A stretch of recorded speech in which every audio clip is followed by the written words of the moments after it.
Hello everyone, स्वागत है आपका आपकी पाखी अनामिका में। सब्सक्राइब कर लीजिए मेरे चैनल को और बेल आइकन को हिट करना मत भूलिएगा। Bye bye.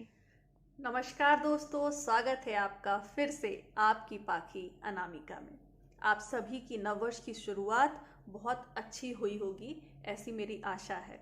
और मैंने अपने पिछले वीडियोस में भी आपको इतनी सारी शुभकामनाएं दी थी, लेकिन फिर से आपको नववर्ष की बहुत सारी शुभकामनाएं। तो आज का शीर्षक देर ना करते हुए मैं आपको रिवील कर देती हूँ, मैं आपको बता देती हूँ कि आज का शीर्षक क्या होने वाला है। लेकिन उसके पहले एक छोटी सी स्टोरी, एक छोटी सी बात है जो मैं आपके साथ शेयर करना चाहती हूँ। तो आशा है आपको अच्छी लगेगी। मेरी एक फ्रेंड थी जिसकी जरा नई नई शादी हुई होती है, और वो अपने ससुराल में सभी जगह फ्रेंड्स के साथ एंजॉय कर रही है, घूम रही है। उसका हस्बैंड जो है, जो उसका बेटर हाफ हम बोलते हैं, हम सफ़र, उसका पति उसका बहुत ख्याल रखता है उसकी, क्योंकि वो नए माहौल में आई होती है और पूरा अपने घर को छोड़कर आई होती है। तो उसको थोड़ा कंफर्टेबल फील कराने के लिए, अच्छा फील कराने के लिए उसका पति उसका हर जगह साथ देता है। क्योंकि शुरू में वो शुरुआत में सब किसी को जानती नहीं है कि किसके साथ कैसे बिहेव करना है, किसका स्वभाव कैसा है, किसके साथ हमें क्या, मतलब किस तरह की बात करनी है।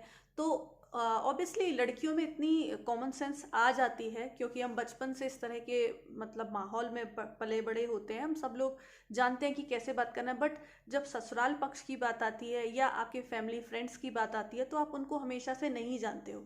तो आफ्टर शादी आपका रिश्ता थोड़ा सा चेंज हो जाता है। तो वो पति अपने पत्नी का, मेरी फ्रेंड का, सहेली का पूरा साथ दे रहा था।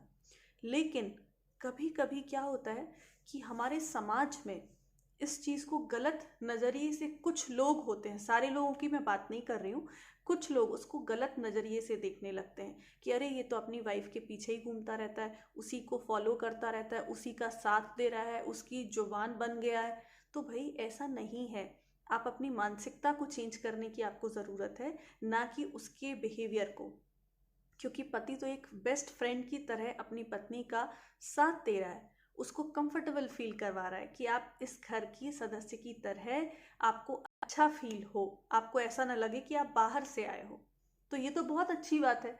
और ये तो उसकी माँ के संस्कार हैं कि वो बच्चा, वो लड़का बड़ा होके अपनी वाइफ का इस तरह से साथ दे रहा है। वो तो उसके माता पिता के अच्छे संस्कार हैं। लेकिन कभी कभी ऐसा होता है कि कुछ लोग उसको मजाक में, उसको गलत वे में ले लेते हैं और वो वर्ड एक यूज करते हैं, अरे ये तो जोरू का गुलाम है। जी हाँ, आज का शीर्षक भी जोरू का गुलाम है। तो अगर कभी, तो मेरी उस सहेली को सलाह है कि अगर तुमसे कभी भी कोई बोलता है कि आपका हस्बैंड जोरू का गुलाम है, तो आपको बिल्कुल भी परेशान होने की ज़रूरत नहीं है। क्योंकि ये एक बहुत अच्छा साइन है। अगर हम बोलते हैं कि अरे वो तो मम्मास बॉय है, वो तो अपनी माँ का बेटा है, तो इसमें क्या गलत है? आप भी तो अपने माँ की बेटी हैं, आप भी अपने माँ के बच्चे हैं, तो इसमें क्या गलत बात है? अगर वो अपनी माँ से ज़्यादा अटैच्ड है तो इसमें कोई गलत बात नहीं है। अगर वो अपनी पत्नी का साथ दे रहा है, उसको अच्छा फील कराने की कोशिश कर रहा है, तो ये कोई गलत बात नहीं है। हाँ, बशर्ते इसमें किसी का नुकसान नहीं हो रहा है।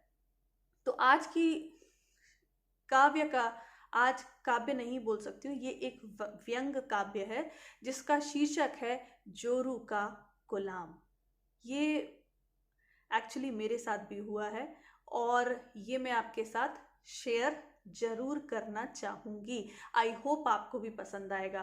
तो आइए शेयर शुरू करते हैं। आज का व्यंग्य काव्य जो है जोरू का गुलाम। जी हाँ, वो जोरू का गुलाम है। जी हाँ, वो जोरू का गुलाम है। क्योंकि घर आता वो टाइम पर है, क्योंकि घर आता वो टाइम पर है, और जाता भी जरा समय पर है। घर आता वो टाइम पर है और ऑफिस से जाता भी समय पर है। कभी यूं ही कोई फूल घर ले जाता है। बहुत बड़ा गुलदस्ता आपको ले जाने की जरूरत नहीं है, एक छोटा सा फूल भी आपके बेटर हाफ को अच्छा फील करवाता है। तो कभी यूं ही कोई फूल घर ले जाता है, बिन कहे ही सब बातों को समझ जाता है, बिन कहे ही अनकही बातों को समझ जाता है। जी हाँ, वो जोरू का गुलाम है। जी हाँ, वो जोरू का गुलाम है। क्यों? क्योंकि अनकही बातों को समझ जाता है। घर टाइम पर आता है, ऑफिस टाइम से निकल जाता है। जी हाँ, वो जोरू का गुलाम है। रोज सुबह की चाय, रोज सुबह की चाय साथ पीता है, रोज सुबह की चाय साथ पीता है। कुछ पल अपनी अर्धांगिनी के साथ भी जीता है।